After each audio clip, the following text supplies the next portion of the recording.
नमस्ते बच्चों। आज हम पढ़ने जा रहे हैं हमारी कक्षा 5 की पाठ्य पुस्तक रिमझिम। उससे जो दूसरा पाठ है, रिमझिम का जो दूसरा पाठ है, फसलों के त्योहार।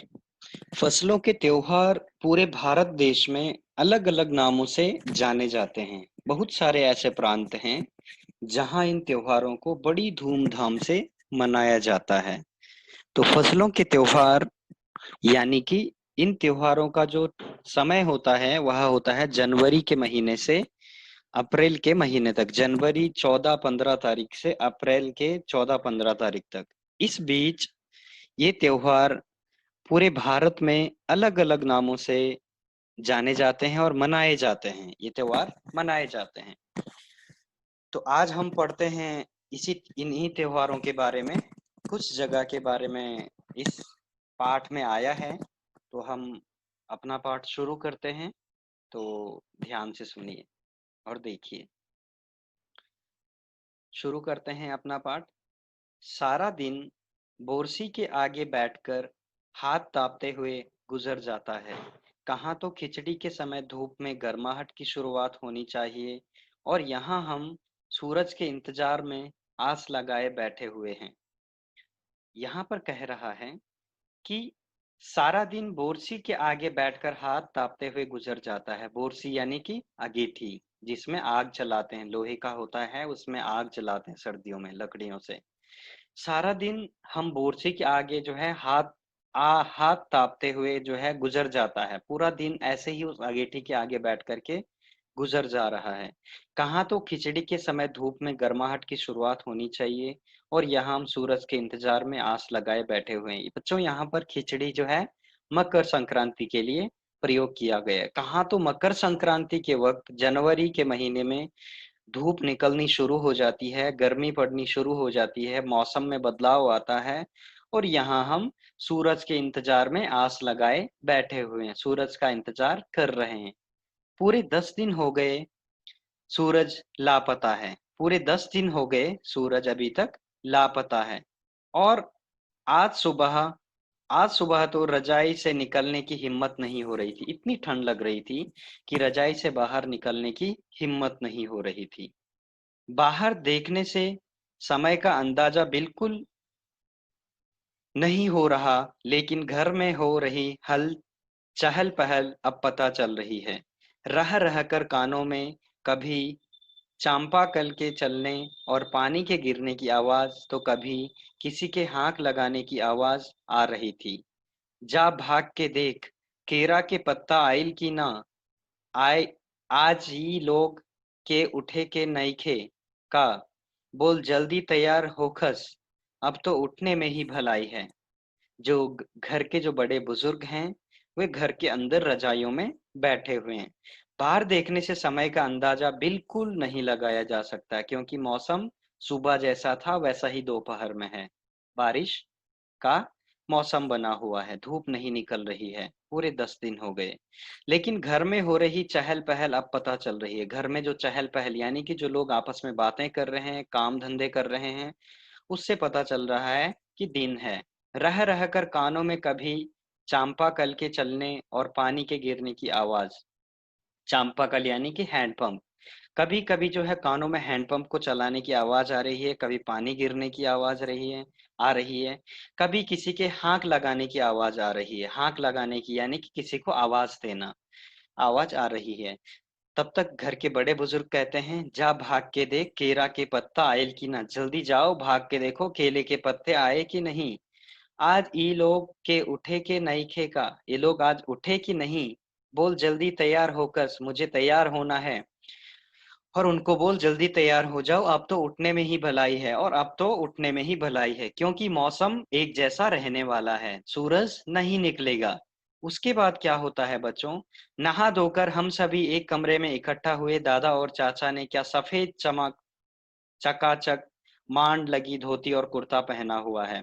सब लोग उठे, इकट्ठा हुए, नहा धोकर तैयार हुए। दादा ने और चाचा ने जो है सफेद बढ़िया सी जो है कॉटन यानी कि सूती की धोती पहनी हुई है, कुर्ता और धोती पहनी हुई है।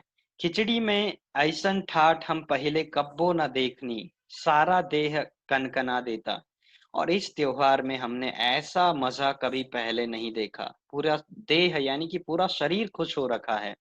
पापा ने कहा शायद आज धोती में उन्हें ठंड कुछ ज्यादा लग रही है, यानी कि आज ठंडा ज्यादा है। पापा को आज धोती में ठंड लग रही है। आगे देखते हैं।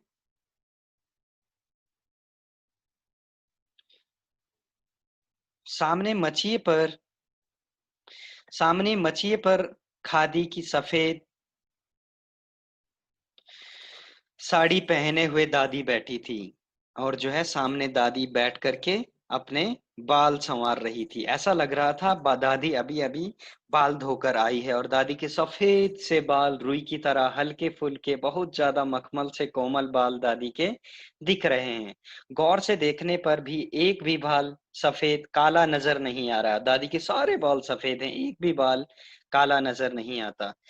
बिल्कुल धुली-धुली सी लग रही है दादी। उनके सामने केले के कुछ पत्ते बिछा रखे हैं, जिस पर मीठा गुड़, चावल आदि के छोटे-छोटे ढेर पड़े हुए हैं। जिस पर जो है तिल, मीठा गुड़, चावल आदि के जो छोटे-छोटे ढेर लगा रखे हैं। जब सबने ऐसा कर लिया, तो बारी-बारी से उन सभी चीज़ों को छूने और प्रणाम करने के लिए कहा गया। सबको कहा गया कि उनको छुओ और प्रणाम करो। जब सबने ऐसा कर दिया, तो उन सभी चीज़ों को एक जगह इकट्ठा करके दान दे दिया गया।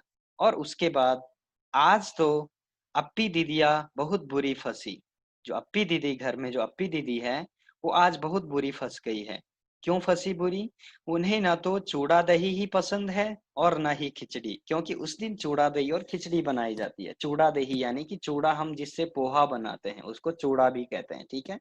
उसमें दही डालेंगे तो चूड़ा-दही। बिना पोहा बनाए हुए। जब वो सफ़ेद रंग का होता है, उसमें सीधे दही डालनी है तो चूड़ा। और ना ही अप्पी दीदिया को खिचड़ी पसंद है। पर आज तो फरमाइशी नाश्ता नहीं चलेगा, उनकी मनपसंद का नाश्ता भी आज उन्हें नहीं मिलेगा। दोनों ही चीज़ें खानी पड़ेंगी। आज खिचड़ी जो है, दोनों खानी ज़रूरी है। खिचड़ी खाने के बाद सभी ने गया से आए तिल, गुड़ और चीनी के तिलकुट बड़े चाव से खाया। खाते-खाते मैं सोच रही थी कि कितनी अलग है ना यह खिचड़ी, जो कभी हम मना रहे थे। वो बच्चे कैसे मनाते थे? स्कूल में जब हम जो खिचड़ी मनाते थे, खिचड़ी से मनाते थे तो उसकी अलग ही मस्ती हुआ करती थी। उसकी क्या मस्ती हुआ करती थी कि छुट्टी का दिन नाव में बैठकर गंगा नदी की सैर और फिर टापू पर बालू में दौड़ते हुए पतंग उड़ाना या उड़ाने की कोशिश करना। छुट्टी में जो मस्ती करते थे, गंगा जी की सैर करते थे, फिर टापू यानी कि जो बीच में जो है जगह होती है, उसके चारों तरफ पानी। टापू पर जाकर के जो है बालू यानी कि रेत में जो है दौड़ते हुए नंगे पाँव और जो है वहां पर पतंग उड़ाना या फिर उड़ानी नहीं आती है तो उड़ाने की कोशिश करना, मजा आ जाता था। हम इधर पतंग उड़ाते थे और वहीं थोड़ी दूर पर गुरुजी, बिमला दीदा, आनंद जी, झिलमिट भैया सब मिलकर ईंट से बने चूल्हे पर बड़े-बड़े कड़ाहों में खिचड़ी बनाते थे। सब लोग मिलकर के खिचड़ी बनाते थे। हम भी बीच-बीच में अपनी पतंगों को सुस्ताने का मौका देते हुए मटर और प्याज छीलने बैठ जाते। सुस्ताने यानी कि आराम। तो ठीक है। अपनी पतंगों को जो है आराम देते हुए वहां जाते थे और मटर और प्याज छीलते थे, उनकी मदद करते थे। वैसी खिचड़ी फिर दोबारा खाने को नहीं मिली। वाकई ढंग कैसा भी हो, पर है ये खुशियों का त्योहार। चाहे कैसा भी ढंग हो, चाहे बचपन का हो या अभी का, लेकिन ये जो खिचड़ी का त्योहार है, वाकई में जो है वास्तव में ये खुशियों का त्योहार है। जनवरी माह में जनवरी माह में जो है मध्य भारत में जनवरी माह के मध्य में, जैसा कि मैंने पहले ही बताया, जनवरी माह से अप्रैल तक यह त्योहार मनाया जाता है। जनवरी माह के मध्य में भारत के लगभग सभी प्रांतों में फसलों से जुड़ा कोई ना कोई त्योहार मनाया जाता है। कोई फसलों के तैयार हो जाने पर खुशी बांटता है, तो कुछ लोग इस उम्मीद से खुश होते हैं कि अब पाला कम होगा। सूरज की गर्मी बढ़ने से खेतों में खड़ी फसल तेजी से बढ़ेगी। सभी प्रांतों और इलाकों का अपना रंग और अपना ढंग नजर आता है। इस दिन सब लोग अच्छी पैदावार की उम्मीद और फसलों के घर में आने की खुशी का इंतजार करते हैं। उत्तर प्रदेश, बिहार, मध्य प्रदेश में मकर संक्रांति या तिल संक्रांत, असम में बिहू, केरल में ओणम, तमिलनाडु में पोंगल, पंजाब में लोहड़ी, झारखंड में सरहुल, गुजरात में पतंग का पर्व। सभी खेती और फसलों से जुड़े त्योहार हैं। इन्हें जनवरी से मध्य अप्रैल तक अलग-अलग समय में मनाया जाता है। अभी जनवरी के मध्य से जो है यह त्योहार भारत के लगभग सभी प्रांतों में जो है मनाया जाता है। फसलों से जुड़ा कोई ना कोई त्योहार हर स्टेट में मनाया जाता है, हर राज्य में मनाया जाता है। कोई फसलों के तैयार हो जाने पर खुशी बाँटता है, तो कुछ लोग जो है इस उम्मीद में खुश होते हैं कि अब पाला कम होगा। पाला यानी कि सर्दियों के मौसम में रात को जो नमी-सी बाहर छा जाती है, जब हम सुबह उठते हैं तो सुबह बाहर पूरा गीला-गीला रहता है, सभी पेड़-पौधे गीले रहते हैं। तो उसको कहते हैं पाला। तो अब पाला कम होगा, सूरज की गर्मी बढ़ने से खेतों में खड़ी फसल तेजी से बढ़ेगी, फसलों को फायदा होगा। सभी प्रांतों और इलाकों का अपना रंग और अपना ढंग नजर आता है। हर राज्य में अलग-अलग तौर तरीकों से इस त्योहार को मनाते हैं। इस दिन सब लोग अच्छी पैदावार की उम्मीद और फसलों के घर आने की खुशी का इजहार करते हैं। इजहार यानी कि प्रकट करते हैं, अपनी खुशी को प्रकट करते हैं। अच्छी पैदावार, फसलों की अच्छी पैदावार और जो है अच्छी फसलों की उम्मीद घर में आने की खुशी का इजहार करते हैं। उत्तर प्रदेश, बिहार, मध्य प्रदेश में जो है इस त्योहार को मकर संक्रांति या फिर जो है तिल संक्रांत कहते हैं। असम में बिहू कहते हैं, केरल में ओणम कहते हैं तथा तमिलनाडु में पोंगल, पंजाब में लोहड़ी, झारखंड में सरहुल कहते हैं, गुजरात में इस त्योहार को पतंग का पर्व कहते हैं। सभी खेती और फसलों से जुड़े त्योहार हैं। इन्हें जनवरी से मध्य अप्रैल तक अलग-अलग समय में मनाया जाता है। ठीक है बच्चों, आगे देखते हैं। झारखंड में सरहुल बड़े जोशो खरोश के साथ मनाया जाता है।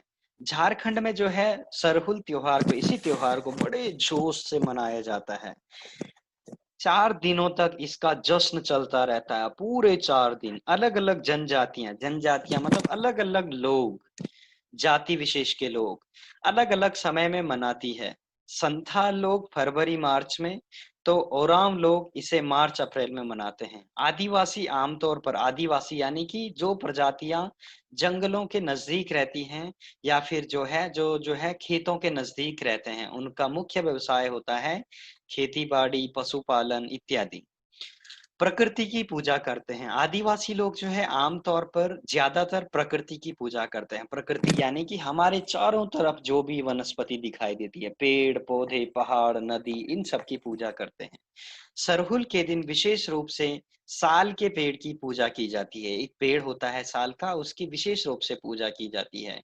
यही समय है जब साल के पेड़ों में फूल आने लगते हैं और मौसम बहुत ही खुशनुमा हो जाता है।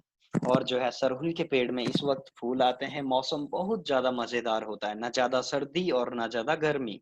स्त्री पुरुष दोनों ही ढोल मंजीरे, यानी कि देखो इनके हाथ में ये ढोल है और ये मंजीरे हैं। स्त्री और पुरुष दोनों इस त्योहार को बड़े मजे से मनाते हैं। ठीक है, लेकर जो है ढोल मंजीरे लेकर रात भर नाचते गाते हैं। चारों ओर फैली हुई छोटी छोटी घाटियां, लंबे लंबे साल के वृक्षों का जंगल और वहीं आसपास बसे छोटे छोटे गांव, लीते पुते करीने से बुहारे और सजाए गए अपने घरों के सामने लोग एक पंक्ति में कमर में बाहें डालकर नृत्य करते हैं। अगले दिन वे नृत्य करते हुए घर घर जाते हैं और फूलों के पौधे लगाते हैं। सभी लोग जो है नाचते गाते हैं रात भर। चारों ओर फैली हुई छोटी छोटी घाटियां यानी कि पहाड़ियां, लंबे लंबे साल के वृक्षों का जंगल, वहीं उनके आसपास जो है बसे छोटे छोटे गांव। उन गांव में लीते पुते करीने से बुहारे और सजाए गए अपने घरों में जो है लीते पुते अपने अपने घरों में लोग तरह तरह के रंग लगाते हैं, घरों पर कलर करते हैं, रंग करते हैं। करीने से बुहारे यानी कि बार बार सफाई करते हैं। सामने लोग पंक्ति में एक लाइन में खड़े हो जाते हैं, कमर में बाहें डालकर नृत्य करते हैं, जैसे हम डांडिया, ठीक है, और जो है ये सब खेलते हैं, उसी तरह से नृत्य करते हैं। अगले दिन नृत्य करते हुए घर घर जाते हैं और फूलों के पौधे लगाते हैं। सबके घर जाकर के एक एक फूल का पौधा लगाते हैं। घर घर से चंदा मांगने की प्रथा भी है, जो है घर घर में जाकर के चंदा भी मांगा जाता है। चंदा यानी कि दान। पर चंदे में मालूम है क्या मांगते हैं? मुर्गा, चावल और मिश्री। फिर चलता है खाने पीने और खेलों का दौर। तीसरे दिन जाकर पूजा होती है, जिसके बाद लोग अपने कानों में रसई सरई का फूल पहनते हैं। सारे लोग घरों घरों में जाकर के जो है चंदा मांगने की भी जो है प्रथा है, प्रक्रिया है, ठीक है, एक चलन है। पर चंदे में मालूम है क्या मांगते हैं? मुर्गा, चावल और मिश्री। फिर चलता है खाने पीने का, फिर उनको खाते पीते हैं और फिर खेल खेलने का दौर, खेलों का समय शुरू होता है। तीसरे दिन जाकर पूजा होती है इसकी, जिसके बाद लोग अपने कानों में सरई का फूल पहनते हैं, अपने कानों के ऊपर सरई का फूल अटकाते हैं। और उसके बाद क्या होता है, इसी दिन से वसंत ऋतु की भी शुरुआत मानी जाती है। वसंत ऋतु, ऋतु यानी कि सीजन। वसंत एक ऋतु है जो सभी ऋतुओं का राजा है, सभी ऋतुओं की राजा है। तो वसंत ऋतु की शुरुआत मानी जाती है। धान की भी पूजा होती है, जिससे चावल बनता है, उसकी भी पूजा होती है। पूजा किया हुआ आशीर्वादी धान अगली फसल में बोया जाता है, और जिस धान की पूजा करते हैं वही अगली फसल में वापस से लगाया जाता है। बोना यानी कि उसी धान को अगली फसल में बोते हैं। उसके बाद अभी हम पढ़ते हैं तमिलनाडु के बारे में, ठीक है। तमिलनाडु में मकर संक्रांति या फसलों से जुड़ा त्योहार पोंगल के रूप में मनाया जाता है। तमिलनाडु में इसको क्या कहते हैं? पोंगल। इस दिन खरीफ की फसलें, खरीफ यानी कि जैसे चावल, अरहर आदि, जो है इन सब की फसलें कट कर घरों में पहुंचती है। इसी दिन जो है इन सब की फसलें काटी जाती है। लोग नए धान कूट कर चावल निकालते हैं। हर घर में मिट्टी का नया मटका लाया जाता है, जिसमें नए चावल दूध और गुड़ डालकर उसे पकाने के लिए धूप में रख देते हैं। हल्दी शुभ मानी जाती है, इसलिए साबुत हल्दी के मटके के मुंह के चारों ओर बांध देते हैं। यह मटका दिन में 10:30-12 बजे तक धूप में रखा जाता है। जैसे ही दूध में उफान आता है और दूध चावल मटके से बाहर गिरने लगता है, तो पोंगला पोंगल, पोंगला पोंगल, खिचड़ी में उफान आ गया के स्वर सुनाई देते हैं। और तमिलनाडु में मकर संक्रांति या फिर जो है इसको क्या कहते हैं, मकर संक्रांति को पोंगल के रूप में मनाया जाता है। इस दिन खरीफ की फसलें, चावल, अरहर आदि की फसलें लोग जो है काट कर अपने घर लाते हैं। और लोग नए धान को कूट करके चावल निकालते हैं, उसको जो है ओखली में कूटते हैं, चक्की में ले जाकर के कूटते हैं और उसके चावल निकालते हैं। हर घर में मिट्टी का नया मटका लाया जाता है, एक घड़ा लाते हैं जिसमें नए चावल को डाला जाता है, दूध डाला जाता है और गुड़ डाला जाता है। उसको पकाने के लिए, देखो बच्चों बहुत मजेदार बात है, उसको पकाने के लिए धूप में रखते हैं, ना कि चूल्हे पर, धूप में रख देते हैं। हल्दी जो है बहुत ज्यादा शुभ मानी जाती है, इसलिए साबुत हल्दी को मटके के उस घड़े के चारों तरफ उसके मुंह पर बांध देते हैं, धागे में पिरो करके उसके मुंह पर बांध देते हैं। मटका दिन में 10:30-12 बजे तक धूप में रखा जाता है। 10-12 बजे तक उसको धूप में रखते हैं। जैसे ही दूध में उफान आता है, उफान यानी कि उबाल, जैसे ही दूध ऊपर उठता है, ठीक है, और दूध चावल मटके से बाहर गिरने लगता है, तो सभी लोग एक स्वर में गाते हैं, पोंगला पोंगल, पोंगला पोंगल, पोंगला पोंगल। यानी कि इसका अर्थ है खिचड़ी में उफान आ गया, खिचड़ी में जो है उबाल आ गया। ये स्वर चारों तरफ सुनाई देता है। अब हम आते हैं गुजरात। गुजरात में इस त्योहार को जो है पतंगों के बिना तो मकर संक्रांति का जश्न अधूरा ही माना जाएगा। इस दिन आसमान की ओर यदि नजर उठाएं तो शायद हर आकार और रंग रूप की पतंगें आकाश में लहराती हुई मिले। प्रत्येक गुजराती, चाहे वह किसी भी धर्म, जाति, आयु का हो, परंतु उड़ाता है, पतंग उड़ाता है। हजारों लाखों पतंगों से सूर्य भी ढक सा जाता है। और गुजरात में बच्चों इस त्योहार को जो है पतंगों के बिना तो मकर संक्रांति का जश्न बिल्कुल अधूरा माना जाता है, क्योंकि इस दिन आसमान की ओर अगर नजर उठा करके देखेंगे, शायद हर आकार और रंग रूप की पतंगें आकाश में लहराती हुई मिले। हर एक रंग की पतंग, हर आकार, हर शेप में आपको पतंग मिलेंगी आकाश में। प्रत्येक गुजराती, चाहे वह किसी भी धर्म, जाति या फिर आयु का हो, चाहे वह हिंदू, मुस्लिम, सिख, ईसाई कोई भी हो, और किसी भी आयु का हो, बच्चे, जवान, बूढ़े, बुजुर्ग, सब जो है पतंग उड़ाते हैं। हजारों लाखों पतंगों से सूर्य भी ढकसा जाता है। इतनी ज्यादा पतंगें उड़ती हैं कि सूर्य भी नहीं दिखता है। बताओ कितनी धूमधाम से मनाते हैं। और अभी अंतिम में आते हैं कुमाऊं में, जो कि उत्तराखंड में आता है। उत्तराखंड में दो मंडल हैं, गढ़वाल मंडल और कुमाऊं मंडल। तो कुमाऊं मंडल में मकर संक्रांति को घुघुतिया भी कहते हैं, मकर संक्रांति भी कहते हैं पर घुघुतिया भी कहते हैं। इस दिन आटे और गुड़ को गूंद कर पकवान बनाए जाते हैं। इन पकवानों को तरह तरह के आकार दिए जाते हैं, जैसे डमरू, तलवार, दाड़िम का फूल आदि। पकवान को तलने के बाद एक माला में पिरोया जाता है। माला के बीच में संतरा और गन्ने की गंडेरी पिरोई जाती है। क्या होता है बच्चों, कुमाऊं में, जो कि उत्तराखंड में है, मकर संक्रांति को जो है घुघुतिया के नाम से जाना जाता है। और इस दिन वहां पर क्या करते हैं, आटे और गुड़ को एक साथ गूंथा जाता है। आटे गुड़ का पानी और आटा, उसको गूंथ करके चूल्हे के ऊपर कढ़ाई रखी जाती है, उसमें तेल डाला जाता है, उसमें जो है तरह तरह के डिजाइन वाले पकवान बनाए जाते हैं। तरह तरह के आकार दिए जाते हैं, जैसे डमरू, तलवार, दाड़िम यानी कि अनार का फूल आदि। पकवान की जो है इस तरह के आकार उनको दिए जाते हैं। पकवान को तलने के बाद एक माला पिरोई जाती है, माला बनाई जाती है, जिसमें जो है उन पकवानों को गूंथा जाता है। यह काम बच्चे बहुत रुचि और उत्साह के साथ करते हैं। सुबह बच्चों को माला दी जाती है। बहुत ठंड के कारण पक्षी पहाड़ों से चले जाते हैं। उन्हें बुलाने के लिए बच्चे इस माला से पकवान तोड़ तोड़ कर पक्षियों को खिलाते हैं और गाते हैं।